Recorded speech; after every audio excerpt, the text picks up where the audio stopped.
I pity Aden Duale. Whenever he holds these silly Jubilee briefs, even against his own people, he is celebrated. Whenever he expresses an opinion that I think sometimes could have even some speck of strategy in it, he's vilified.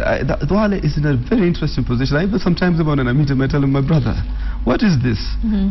You know, the way does insult you every other day, you know.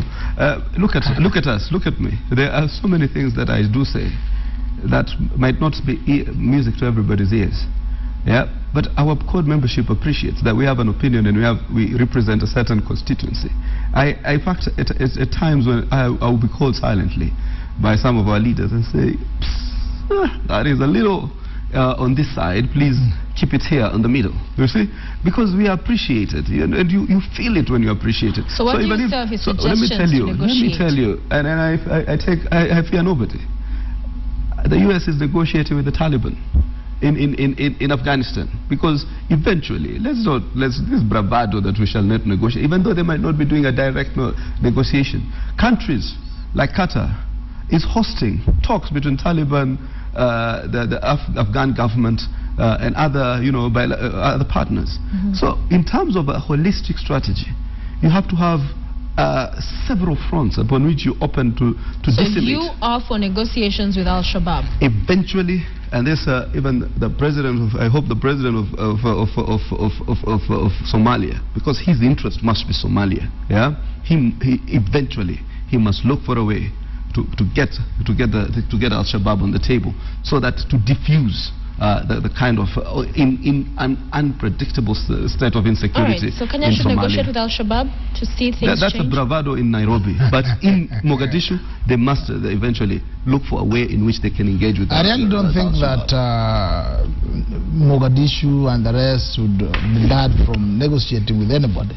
But the way these al-Shabaab people are treating us, they are simply saying our agenda is to annihilate the people of Kenya. That's all we want. And we will look for any excuse. Today you went to... is it the entire country or their perceived lands that they own?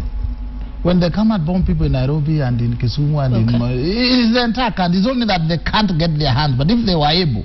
So when Aden Duale talks about negotiation, is it in the context of security issues? Is it in the context of politics? Is it in the context... As at today, I don't think there's any ground for any negotiation when somebody has declared war on you. So that could change. It could get to a point where you should negotiate with al-Shabaab? No. Okay.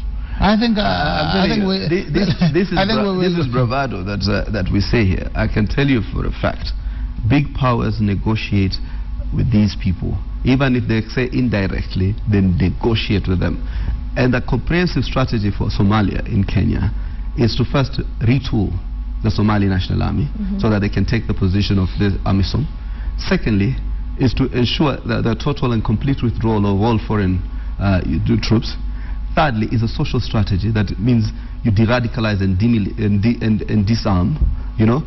Fourthly, is to ensure that you build a cohesive Somalia, and that means including the rehabilitation of those who are in the al-Shabaab ranks.